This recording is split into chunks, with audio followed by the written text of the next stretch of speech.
saw this great change in my own sister. Who worked for years, but it was a job. And when she retired at age 60, she decided to go to school. And so she went to Kingsborough Community College in Brooklyn. And I mean, you can just see the difference. She loves it. I mean, and people go scratching their heads like, "You're retired. Why are you going to school?" It's like, as if the only reason people ever went to school was to advance their career.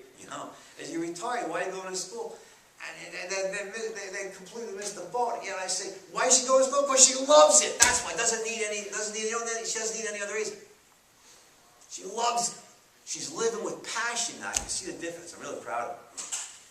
She's 11 years older than me, but it doesn't mean, just because somebody's older than you doesn't mean you can't be proud of her, right? She's living passionately. She's living like an Ayn Rand hero now. She's got purpose and, meaning in her life. It's self-realization and self-fulfillment.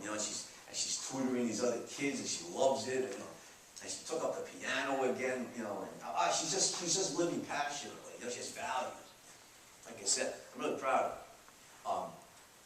So this is what it means to be. This is what Ayn Rand means by the virtue of selfishness. First of all, having values, something that you love, that gives meaning to life. And second of all, being true to it in action, never surrendering it for anything, anybody, or any reason, never sacrificing it.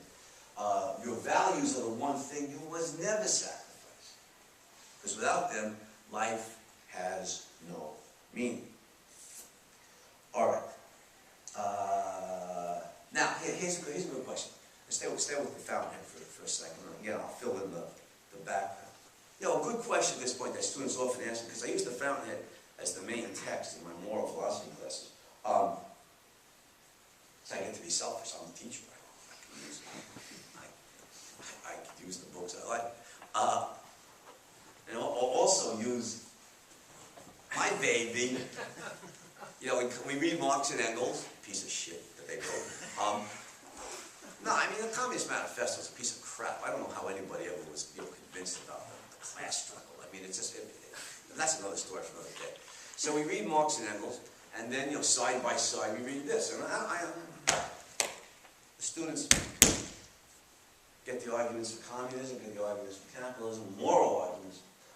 So, it's good. It's good selfishness. I get to choose the readings. But we also read Plato and Aristotle, Jesus, Kant, so it's all broad readings.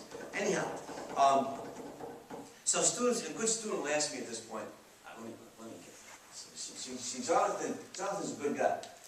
He emptied out the bottle of Aquafina and he filled it with Smirnoff Blue to make sure that the mandatory fun really rocks on. Thanks, big brother. Yeah, some people look at me like I'm serious. Pass it around.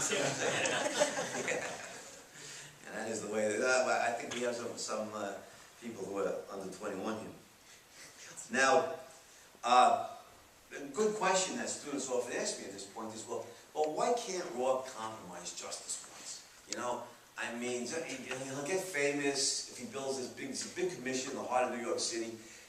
Clients will come to him, and then he can pick and choose what clients he wants, what kind of buildings he wants. Why can't he compromise justice once? It's a good question. And the answer is, first of all, that yes, that building will attract clients to him. What kind? People who prefer a pure, raw design, or people who prefer the adulterated design. Obviously, Rourke knows every building I put up is advertising for me. It's advertising. It'll take me 10 years to live down this building, maybe 20. I got to put up my kind of buildings. That's the kind that will draw to me the clients who want my kind of buildings. Furthermore, they say the proof is in the pudding. Every time he looks at that building, it's right there in the middle of New York City. Is it going to be with pride? No, it's going to shut up. It's going to be with shame. Oh my God, what did I let them do to my building? Well, every time he thinks about it, he's not going to look at it, thinks about it or dreams about it, it's going to be with a sense of shame. No happiness here.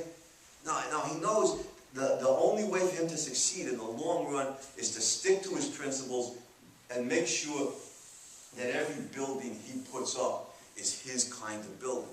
So he refuses to make the sacrifice. Now, let me stay with the fountainhead for a minute.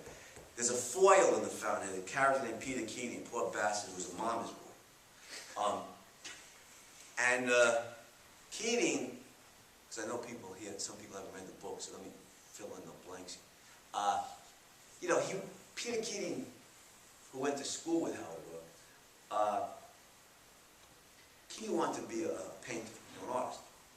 But his mother thought that, painting was bohemian lifestyle, wasn't respectable. She wanted him to be an architect. Architects, she thought, that's a respectable profession. Architects wear double-breasted, pinstripe, navy blue, Brooks Brothers suits, and they have their offices on Park Avenue, and they draw their client base off the social register. This is a respectable profession. And so Keating gives up